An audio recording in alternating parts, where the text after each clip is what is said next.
सभी भाइयों को मेरा प्रणाम, नमस्ते, राम राम स्वीकार हो। राजकमल के जन विचार, शिक्षा मित्रों की सुनो पुकार, इसी के माध्यम से आज आपके सामने रूबरू हूँ। मैं वर्तमान सरकार से ये निवेदन करता हूँ, और हम और आपका निवेदन ही है, क्योंकि जो जो सत्तारूढ़ होते हैं, कुर्सी पर पहुँच जाते हैं, इनका निवेदन ही करना चाहिए, क्योंकि ये हमारे राजा हैं। लेकिन मैं योगी आदित्यनाथ महाराज जी से, भाजपा सरकार से ये अनुनय विनय ही करूँगा कि आप शिक्षा मित्रों की पुकार जरूर सुने, क्योंकि पुकार सुनने का कारण भी है कि शिक्षा मित्र का जो जन्म है वो 1999 में हुआ, और आपके ही शासनकाल में हुआ, माननीय अटल बिहारी वाजपेयी के शासनकाल में हुआ। और ये धीरे धीरे ये जो वृक्ष है, कुछ दिनों के बाद में ये पुष्प पल्लवित हुआ, और इसने स्कूलों के ताले खोले, बच्चों की संख्या बढ़ाई, और कुछ समय ही में ही इन्होंने उत्तर प्रदेश की जो शिक्षा की बगिया थी उसको फल फूलों से लाद दिया। सरकार किसी की भी बनी हो, उससे कोई लेना देना नहीं है। अपना अपना सभी ने कार्य किया। आपने भी वायदा किया, उस वादे पर आप हालांकि चर्चा में ये है कि खरे नहीं उतरे हैं, लेकिन मैं आपसे अनुभव विनय कर रहा हूँ कि शिक्षा मित्र जो है वो 4 साल से आपको देख रहा है, सोच रहा है कि कब हमारे महाराज जी हमारी बात सुनेंगे। मैं तो डिस्ट्रिक्ट फिरोजाबाद का हूँ। एक मेरे समीप में ज़िला है मैनपुरी, वहाँ के माननीय सांसद जी हैं उदय प्रताप जी। उन्होंने एक संसद में शेर पढ़ा था कि न तेरा है न मेरा है, ये हिंदुस्तान सबका है। नहीं समझी गई बात तो ये नुकसान सबका है। जो इसमें मिल गई नदियाँ वो दिखलाई नहीं देती, इस नदिया को सागर बनाने में एहसान सबका है। मैं योगी आदित्यनाथ महाराज जी से, भाजपा सरकार से इस बात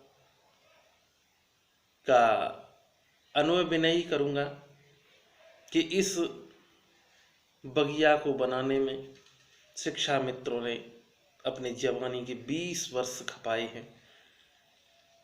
समाचार ये मिला है कि प्री प्राइमरी में शिक्षा मित्रों को जोड़ दिया जाएगा, और ऐसा होगा भी, क्योंकि आपने पूरी रूपरेखा बना भी ली है।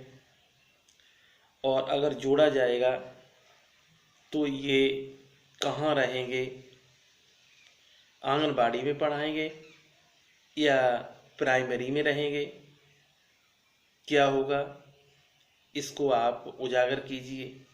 दूसरी ये बात है कि उच्च प्राथमिक जो शिक्षक संघ है उसने इसकी अवहेलना की है कि ये कक्षा 1 और 2 जो है वो हमसे अलग न किया जाए, क्योंकि खतरा इनको भी लग रहा है कि यदि कक्षा 1 और 2 अलग हो गए तो जितने भी एडमिशन होते हैं वो कक्षा 1 और 2 में होते हैं, तो संख्या, बच्चों की संख्या नीचे ज़्यादा होती है, तो 3, 4, 5 में जो संख्या है वो कम रह जाएगी, और शिक्षकों का अनुपात जो है वो डगमगा जाएगा। तो हो सकता है कि सरकार 50 साल का बहाना लेकर और शिक्षकों के सामने कोई ऐसा काला दिन आ जाए कि उनको 50 साल पर रिटायरमेंट हो जाए। इसीलिए, लेकिन मैं उच्च प्राथमिक विद्यालय की जो संघ है उससे मैं भी विनय कर रहा हूँ कि आपने ये बात पहले क्यों नहीं उठाई कि 1.5 सालें हो गई इसको चलते चलते, आप इसको पहले उठाना चाहिए था। पूरी रूपरेखा बन गई है, उसके बाद ये सरकार कैसे पीछे हटेगी, क्या करेगी। लेकिन मैं शिक्षा मित्र साथियों से, बहनों भाइयों से ये वायदा कर रहा हूँ कि शिक्षा मित्रों के साथ कुछ अच्छा होने जा रहा है। आप इसको यकीन मानिए। सरकार कुछ ही दिनों के बाद जो नॉन टेट हैं, जिन्होंने टेट नहीं किया है, मौका एक भी मिलेगा, एक बार और मिलेगा। उसमें सफलता मिल जाए तो भगवान की कृपा है। फिर भी मैं शिक्षा मित्रों को ये भरोसा दिला रहा हूँ और मैंने सूचना भी सुनी है कि कुछ न कुछ भला होने जा रहा है, और वो भला किस तरह होगा ये तो आगे चल के पता हो कि क्या होगा। सरकार पहले से कोई घोषणा नहीं करती है, ये तो आपको पता ही है। लेकिन योगी आदित्यनाथ जी जरूर हमारी आपकी सुनेंगे, क्योंकि वायदा भी कर चुके हैं और संकल्प पत्र में उन्होंने कहा भी था कि हम शिक्षा मित्रों की समस्याओं का समाधान करेंगे। और हमारे माननीय प्रधानमंत्री जी नरेंद्र मोदी जी भी वायदा कर चुके हैं कि शिक्षा मित्रों के साथ अन्याय नहीं होने देंगे। तो मैं सभी शिक्षा मित्र साथियों से, भाई बहनों से कह रहा हूँ कि आप ऐसा कोई कदम न उठाएं जिससे आपको, आपके घर वालों को, आपके मित्रों को, आपके सगे संबंधियों को दुख हो सकता है कि आने वाला सुबह जो है वो एक नया सवेरा लेकर आए। क्यों? उदाहरण भी मिलते हैं कि जिस समय भगवान श्री राम अयोध्या में जब तक रहे तब तक श्री राम रहे, लेकिन नदी के उस पार पहुंचते हैं तो मर्यादा पुरुषोत्तम राम बनते हैं। हो सकता है कि शिक्षा मित्रों के जीवन में बहुत ज़्यादा खुशियाँ आ जाएं।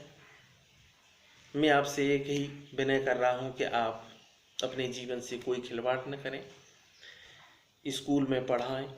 अभी तो लॉकडाउन चल रहा है और घर अपने बच्चों की देखभाल करें। और हो सकता है कि भगवान आपके लिए तरक्की के द्वार और खोल दे, ये तो महाराज जी की कृपा है। क्योंकि जब आदमी असफल वास्तव में होता है तो उसे बहुत ज़्यादा दिक्कतें आती हैं, और मैं आपकी दिक्कत और या अपनी दिक्कत भली बात समझते हैं कि शिक्षा मित्रों के परिवार में खुशियाँ नहीं, और ऐसे आत्मदाह के जो सपने हैं उनको आप दूर करें और जीवन में खुशहाली लाएं।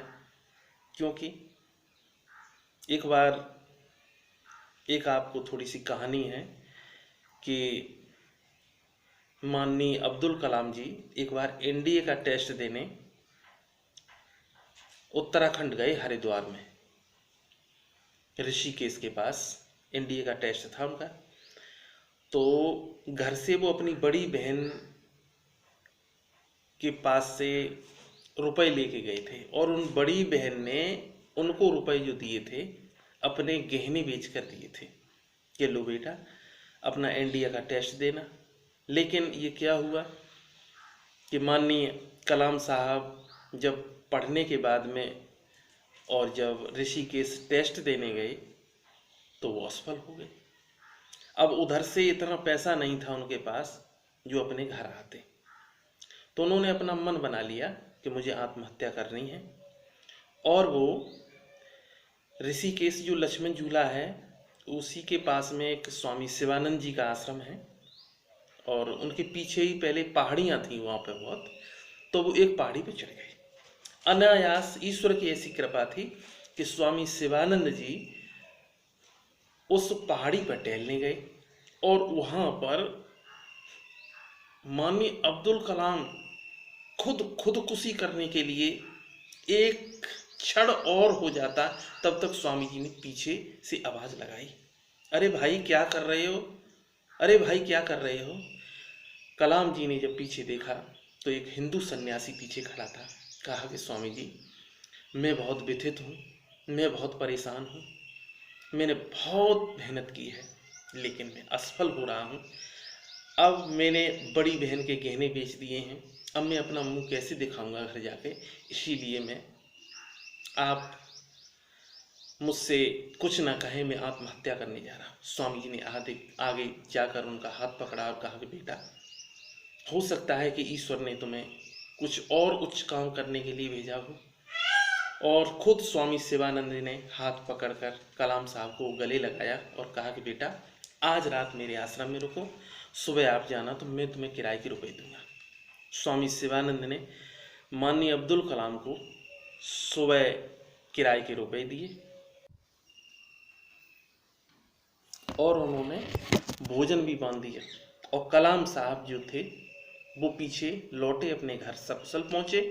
वही कलाम साहब कुछ दिनों के बाद में इतनी सफलता के सर पहुंचे कि उन्होंने अमेरिका, ब्रिटेन, फ्रांस, जापान तक को हैरत में डाल दिया। तो हो सकता है कि ईश्वर कोई नवीन कार्य के लिए आपको ये चुनौती स्वीकार करवानी पड़ी हो। मैं शिक्षा मित्र साथियों से कहना चाहता हूँ कि आप फिक्र न करें, आप परेशान न हो। यदि अंधेरा है तो सूर्य भी निकलेगा। सभी शिक्षा मित्र साथियों को मेरा प्रणाम स्वीकार हो। नमस्ते।